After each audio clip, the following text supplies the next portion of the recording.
Krypton, xenon, radon, অর্গানসা। এই 7টা নিশ্চয় gas. বাকি সবগুলোকে আমরা 2 ভাগে ভাগ করব। বাকি সবগুলোকে আমরা কয় ভাগে ভাগ করব? 2 ভাগে ভাগ করব। ধাতু, অধাতু। আমরা যদি অধাতু চিনি তাহলে ধাতু খুব সহজেই ধরতে পারবো।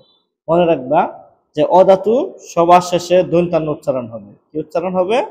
দন্তান্ন উচ্চারণ হবে। শেষে কি উচ্চারণ হবে? দন্তান্ন উচ্চারণ হবে। এবং একটা হচ্ছে সালফার আর হচ্ছে ফসফরাস। সালফার এবং ফসফরাস এই 3টাকে আমরা অধাতু বলবো। শেষে দন্তান্ন উচ্চারণ হলে সালফার, ফসফরাস।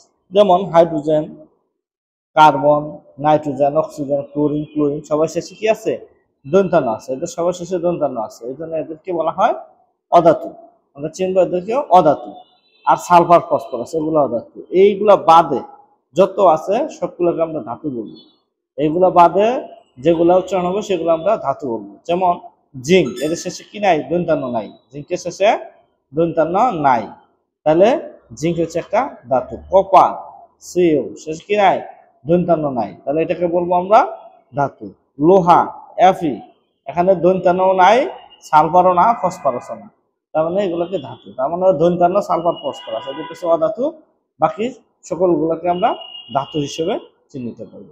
ধন্যবাদ সবাইকে। আজকে এই অল্প অংশই পড়াইলাম।